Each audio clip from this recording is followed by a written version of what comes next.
कल हम लोगों ने विस्थापन अपक्रिया के बारे में अध्ययन किया था। यदि आपको कोई समस्या हो तो बताइएगा। कल हम लोगों ने विस्थापन अपक्रिया के बारे में अध्ययन किया था। आज उसी क्रम में रासायनिक अपक्रिया में वियोजन अपक्रिया के बारे में हम लोग अध्ययन करेंगे। वियोजन अपक्रिया को अपघटन अपक्रिया या डीकम्पोजिशन अपक्रिया भी कहते हैं। वियोजन अपक्रिया रसायन में वह अपक्रिया कहलाती है जिसमें बाह्य कारक हमारे वातावरण के, जैसे आपका इलेक्ट्रिक हुआ, प्रकाश हुआ या ऊष्मा हुई, ऐसे कारकों के द्वारा जो रासायनिक अपक्रियाएं होती हैं, ऐसी अपक्रियाओं को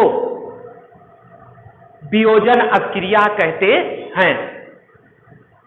वह रासायनिक अपक्रिया जो बाह्य कारक जैसे सूर्य के प्रकाश से, विद्युत से या ऊष्मा से होती हो, ऐसी अपक्रियाओं को वियोजन अपक्रिया कहते हैं। वियोजन अपक्रिया 3 प्रकार की होती है। मुख्य रूप से थर्मल डीकम्पोजिशन, जिसे हम ऊष्मीय अपघटन, अर्थात जो रासायनिक अपक्रिया ऊष्मा के द्वारा होती है, ऐसी अपक्रिया को ऊष्मीय अपघटन कहते हैं। ऐसी अपक्रिया को ऊष्मीय अपघटन कहते हैं। इसका सीधा सा रिएक्शन आप लोग कैल्शियम कार्बोनेट यानी कि कैल्शियम कार्बोनेट को देखे होंगे, CaCO3, ये आपका कार्बोनेट है। इसको आप ऊष्मा देंगे, ऊष्मीय अपघटन इसमें होता है। ये सॉलिड होता है, ठोस होता है, और जब इसको ऊष्मा दी जाती है, ऊष्मीय अपघटन द्वारा यह क्रिया संभव होती है और calcium oxide CaO plus oxygen gas निकलती है। कैल्शियम कार्बोनेट में ऊष्मीय अपघटन होता है। इसी तरह से जब फेरस सल्फेट को गर्म किया जाता है,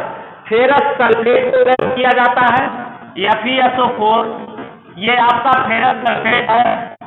इसको जब आप गर्म करेंगे, यानी कि ऊष्मीय अपघटन के तहत गर्म किया जाता है, तो ये फेरिक ऑक्साइड Fe2O3, इसका नाम है बच्चों फेरिक ऑक्साइड।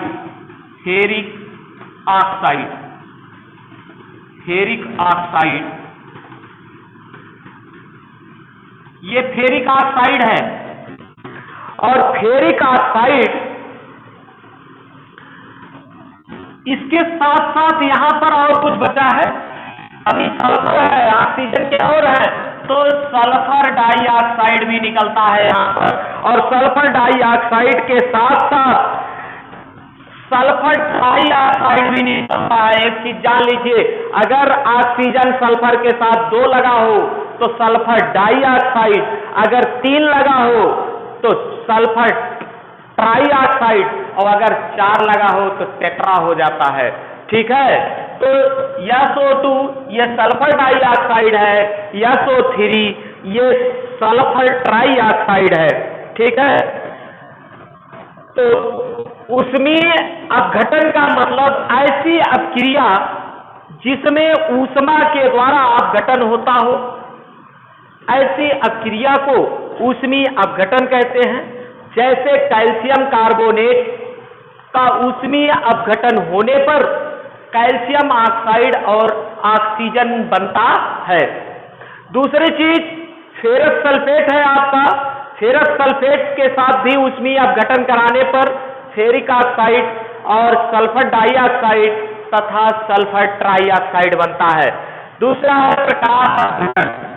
प्रकाश अपघटन, ऐसी अपक्रिया जो सूर्य के प्रकाश की उपस्थिति में होती हो, ऐसी अपक्रिया को प्रकाश अपघटन अपक्रिया कहते हैं। यह अपक्रिया श्वेत प्रकाश में होती है, यानी कि सूर्य के प्रकाश के द्वारा होती है। इस अपक्रिया में सूर्य का प्रकाश बहुत जरूरी है और यह अपक्रिया सूर्य के प्रकाश की उपस्थिति में ही होती है। ठीक, आप जानते रहिएगा कि फोटोलाइसिस रिएक्शन वे होते हैं जो सूर्य के प्रकाश की अपक्रिया में कार्य करते हैं, अपघटित होते हैं। ऐसी अपक्रिया को प्रकाश अपघटन अपक्रिया कहते हैं। जैसे आपका सिल्वर क्लोराइड है, सिल्वर क्लोराइड AgCl, ये सूर्य के प्रकाश में सिल्वर क्लोराइड जब सूर्य के प्रकाश में क्रिया करता है तो सिल्वर और क्लोरीन का निर्माण कर लेता है, सिल्वर और क्लोरीन का निर्माण कर लेता है। इसी तरह से आप इसका रंग स्लेटी हो जाता है। ठीक, दूसरी अपक्रिया है विद्युत अपघटन, जिसे कहते हैं इलेक्ट्रोलाइसिस। यह ऐसी अपक्रिया है जिसमें विद्युत की आवश्यकता पड़ती है। जैसे आप लोग जान रहे हैं, यहाँ पर ऊष्मीय अपघटन में क्या जरूरत थी? ऊष्मा की जरूरत थी। प्रकाश अपघटन अपक्रिया में क्या जरूरत थी? सूर्य का प्रकाश। और इसमें नाम से ही क्लियर है, इलेक्ट्रोलाइसिस अर्थात इलेक्ट्रिक की जरूरत पड़ती है। ऐसी रासायनिक अपक्रियाओं में इलेक्ट्रिक मस्ट होता है, उसे हम इलेक्ट्रोलाइसिस कहते हैं। एग्जाम्पल के लिए, जब अम्लीय जल में विद्युत धारा प्रवाहित की जाती है, कोई भी अम्लीय जल हो या अम्लीय जल हो, उसमें जब आप विद्युत धारा प्रवाहित करेंगे यानी कि इलेक्ट्रिक प्रवाहित करेंगे तो हाइड्रोजन और ऑक्सीजन आपस में विघटित हो जाते हैं। जब हम अम्लीय जल में इलेक्ट्रिक प्रवाहित करते हैं तो हाइड्रोजन और ऑक्सीजन अपघटित हो जाते हैं। आप यहां पर विद्युत अपघटन से समझिएगा, विद्युत अपघटन।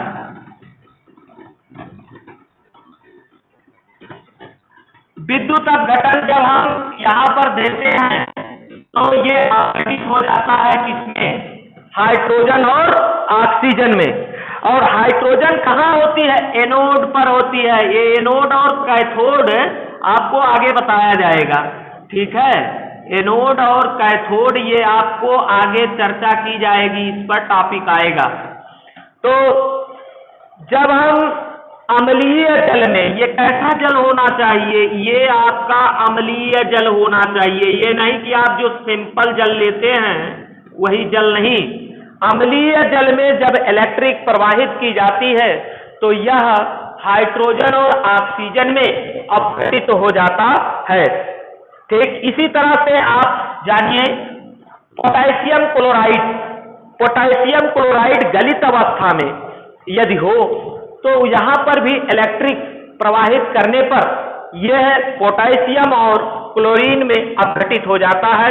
यह भी क्रिया कैथोड और एनोड पर ही होती है।